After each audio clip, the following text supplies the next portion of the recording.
All right. So most of you who are based in Dubai, UAE, and parts of UAE would know that the floods have taken place, cars have been damaged, companies, property, infrastructure, products, lot has been damaged. Okay.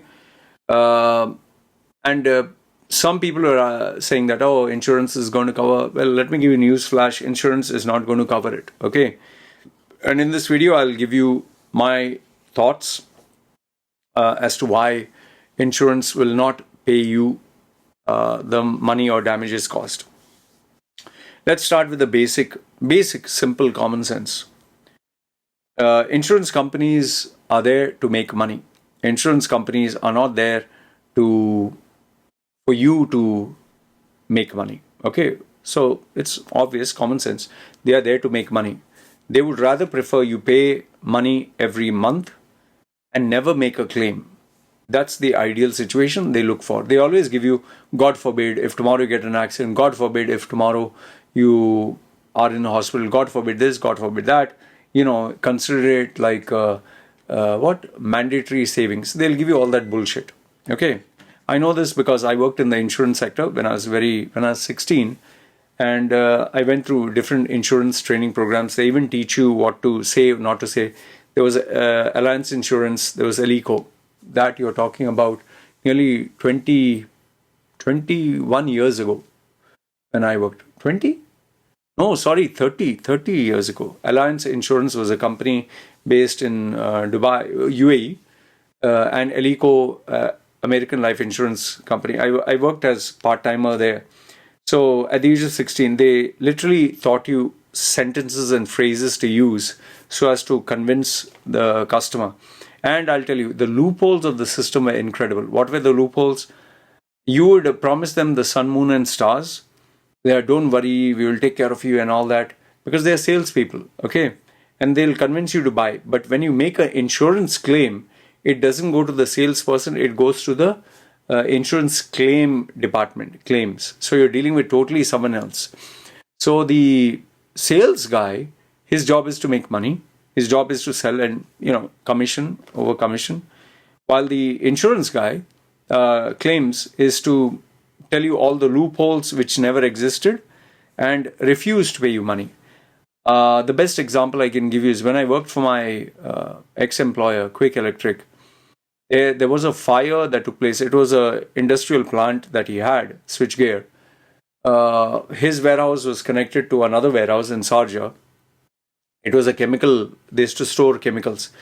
That caught fire and damaged parts of his company. The smoke, and there were a lot of lost days of working, and obviously he paid a lot of money for building furniture, fixtures, and a lot of stuff was there. Okay, some material damage was there. So he claimed for, I think, 25 million or whatever it was. I'm not too sure. I can't remember the exact amount. He claimed for 25 million. I think he got, 6 or 7 million or 3 million or something. Just imagine. Claims for 25 million with evidence and proof. Actual payout was 3 million or something. And just to let you know, it was with AXA Norwich Union, if I'm not mistaken. And he had been with them for 20 plus years since he started his business. He had chosen he wanted the best of the best insurance. So he went to AXA Norwich Union. He paid a very high premium because they were one of the best in terms of claims. Yet after all that, they managed to give him the least amount as possible. And then when he had to renew the insurance, he made sure all the loopholes were covered. But, when we were sitting and talking, he said, they're just there to make money, and they will try to bring new loopholes in the system, or they'll change the policies. Because remember, insurance companies, they work on the loopholes of the system. That's how they make money. And they also have a very strong legal team that knows legal jargon, and you can't take them to court or you can't battle, and you'll never win against them. Okay, it's very rare moments unless you have something explicitly tough. Yes, there are people who have won against insurance companies. I can't think of specifics right now, but in these cases where you just are claiming a car, you obviously don't have the financial muscle or the ability to sue them. Okay. So, what are the points by which the insurance can reject you? I read a couple of articles online.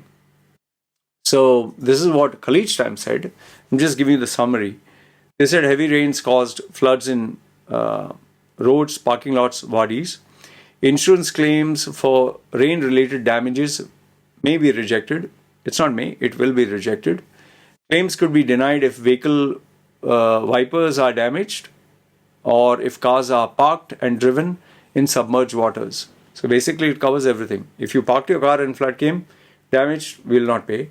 If you drove through water, there also will not pay.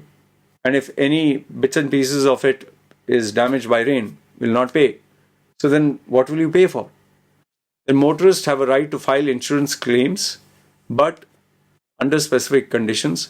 If a car was parked in a flooded area and towed for maintenance, the maintenance would be covered by insurance, not after damage. If you towed the car before it got spoiled, they'll just pay for, taking the car or towing the car, which is peanuts. However, if the car is parked in water lodged or submerged and the engine is damaged while attempting to turn it on or whatever, the claim could be rejected, will be rejected. Insurance companies will also reject if motorists intentionally drive on flooded roads during rain. But then what do you do if you're driving and you suddenly get stuck? Can you leave your car in the middle of the road? It's crucial for drivers to renew the terms and conditions of their insurance policies to cover floods and natural calamities. It's all bullshit. Even if you, review or renew terms and conditions, they'll still bring out something new. They'll say, no, this is, some once in 75 years, it was not covered or whatever. Comprehensive insurance plans typically cover such damages, but not third-party motor insurance. The RTA, Roads and Transport Authority in Dubai, advises people using public transport to avoid getting stuck in flooded areas. What if the public transport gets stuck? Then what do you do? Skipping essential services like roadside assistance for natural calamities may leave individuals assuming they covered for damages when they are not.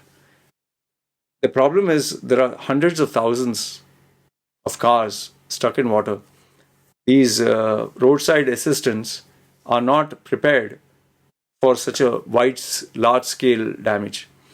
And it is recommended for you to have comprehensive insurance to avoid such situations. Yeah, shut the hell up, man. See, no matter what kind of insurance you take, they will always try to find a loophole. They'll try to wriggle their way out and they'll try to pay you the least amount as possible. So bottom line, what I'm trying to tell you is, if you know somebody in the insurance claims or you know somebody high up there and you can really ask for their help and assistance, do that. However, when you make a claim and the number of people who will make their claims, I can rest assure you it's going to be a long drawn out process, and majority of the cases are going to be rejected, and you'll be shocked to know that what you're getting or what is actually approved. And I doubt anyone can stand up and say, yes, they covered everything, I'm perfectly happy. So if you're one of those, well, good for you. But for the majority of you, get ready to take a massive payday expense and loss. That's all I can tell you. Good, bad, ugly, feel free, comment down below if you know anything different. Love to hear your thoughts. This is me signing off. You guys take care.